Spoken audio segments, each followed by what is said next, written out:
अस्सलाम वालेकुम प्यारे दोस्तों, कैसे हैं? यकीनन ठीक ठाक होंगे, खैर आफियत से होंगे। और दोस्तों, आजकल हमारे पाकिस्तान में एक अजीब सा माहौल बन चुका है और बहुत सारे लोग जो हैं वो माइग्रेट करना चाहते हैं, पाकिस्तान को छोड़ के जाना चाहते हैं।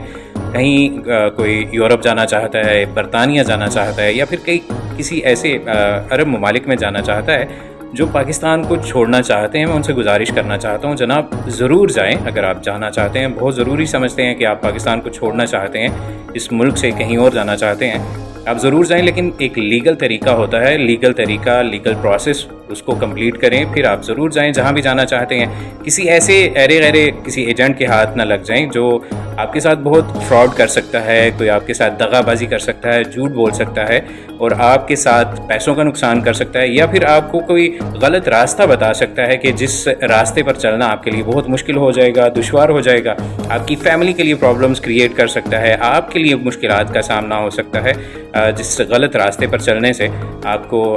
इवन यहाँ पर मेरे पास बहुत सारे ऐसे हैं जो लोग जो इस तरह के रास्ते इख्तियार करके जिन्होंने अपनी जान जो है वो जोखिम में डाली और बहुत सारी मुश्किलात को फेस किया, बल्कि इवन अपनी ज़िंदगी को दाव पर लगा दिया, तो फ़ायदा भी ना हुआ और पाकिस्तान वापस आ गए। तो मैं आपसे गुजारिश करना चाहता हूँ कि कोई ऐसा रास्ता मत इख्तियार कीजिएगा जिससे आपके या आपके जो बहन भाई हैं परेशान हो, माँ बाप परेशान हो, और बहुत सारी फैमिली के जो मेंबर्स हैं वो आपकी वजह से परेशान हो सकते हैं, आप खुद परेशान हो सकते हैं। तो ऐसे रास्ते इख्तियार करने से हमेशा नुकसान ही होते हैं। तो बेहतर यही है कि अगर आप लीगल प्रोसेस करेंगे तो उससे आपको यकीनन फ़ायदा होगा। और अगर आप लीगल प्रोसेस भी करते हैं तो लीगल प्रोसेस में जाने के बाद आपको ये पता होना चाहिए कि आप कहाँ जा रहे हैं, किसके पास जा रहे हैं, क्या करने जा रहे हैं। किसी कंपनी के पास अगर जाना है तो वो वाकई लीगल है या नहीं है, अगर वहाँ पर कितने टाइम से काम कर रही है वो कंपनी, और अगर कुछ टाइम हुआ है तो वो टैक्स पे कर रही है या नहीं पे कर रही। फिर आप अगर वहाँ पर चले जाते हैं तो वहाँ पर सैलरीज़ क्या हैं, वहाँ का कानून क्या कहता है, फिर और बहुत सारी ऐसी चीज़ें हैं जो आपको जानना बहुत ज़रूरी है।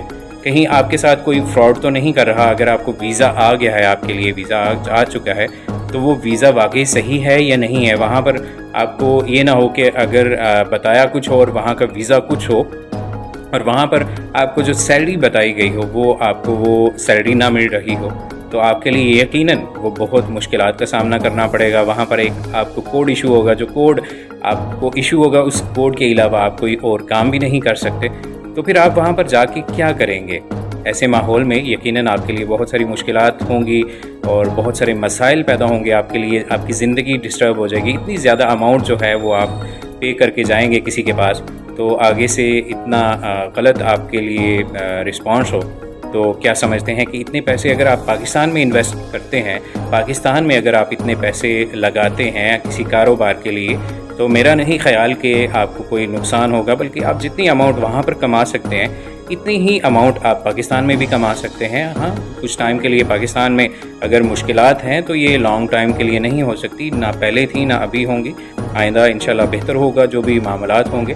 तो कोशिश करें कि अगर आप इतनी बड़ी अमाउंट किसी एजेंट को देना चाहते हैं तो बेहतर पहले ज़रूर सोचिएगा कि हम इस अहल हैं कि हम इतनी अमाउंट किसी को दे के अपने पाकिस्तान के लिए जो है वो कारोबार नहीं कर सकते, अपने आप को इस काबिल नहीं समझते कि हम पाकिस्तान में कारोबार करके तो कुछ बेहतर बना सकें।